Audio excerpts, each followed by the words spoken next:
Let's go.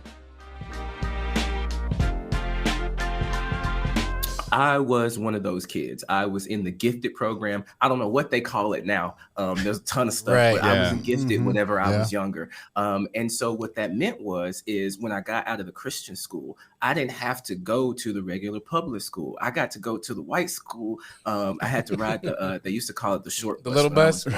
But I had to ride the bus for individuals who were in special education, and they bused me to another school across the tracks. Yep. That school was amazing, bro. And, I just felt like I fit in. They were really nice to me. Whereas at home or in my family, like everyone, the love language is just grilling people. The love language is just teasing all the time. It's unnecessary. It is unnecessary. The level of teasing and bullying that occurs as a rite of passage in Black, it's ridiculous. And in my family, it happened. I remember one specific incident. I was getting an award for coming to school at the white school on time. I was getting an award. And I was wearing some slacks and a nice shirt.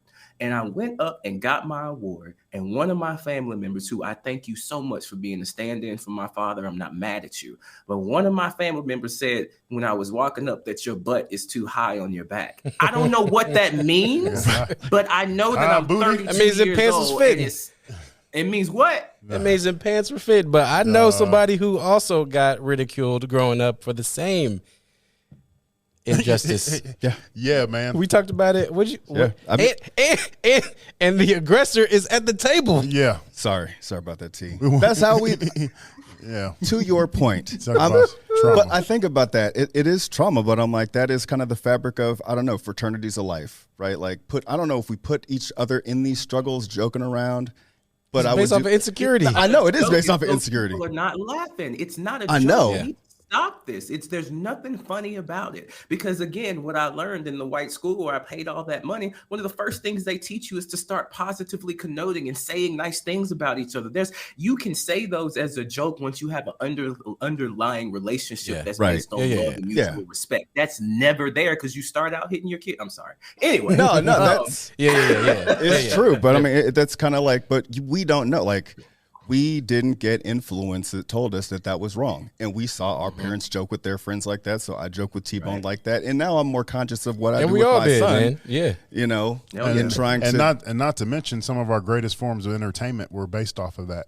Yeah. Because if you look Jones session? Well, if you look at, our era in 90s comedy was, friend groups making fun of each other. That's exactly how we laughed and if you looked at a black sitcom.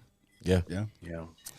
And I mean, I think we'll talk about it a little bit more, but I think if I explain what's happening to you in terms of scapegoating of individuals in your family so that the whole entire family system can relieve stress, it allows them to be jovial by taking, and then the members, the people, and I'm not trying to say I didn't participate, but I didn't in the way that the rest of the family did, which is why I feel separate from Black community. It to y'all, it's that you see not y'all, but to individuals who are able to describe that incident in the way that you're describing it, you don't understand what it's like to be the butt of that. You can't know my experience because no one would ever say that about it if they've been through it. And I remember the point of that story is when talked about my butt being too high, I went to one of my teachers in tears and I was like, I told them what my family member said, and she was like, baby, I don't know why they said that, but you're beautiful. And that's where it started, where I started to be more connected with white culture or white influences than I did with Black, because every time I went to people like me, they were making fun of me. Why are you so sweet? Why are you so this? Why are you so that?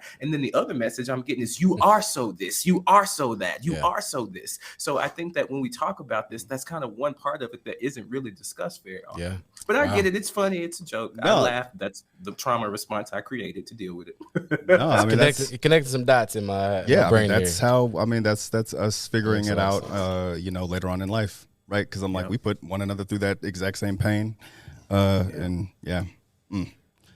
do you still have that feeling of kind of being Black in the middle or, being in the Pacific Northwest and just, not maybe feeling familial with one side or the other?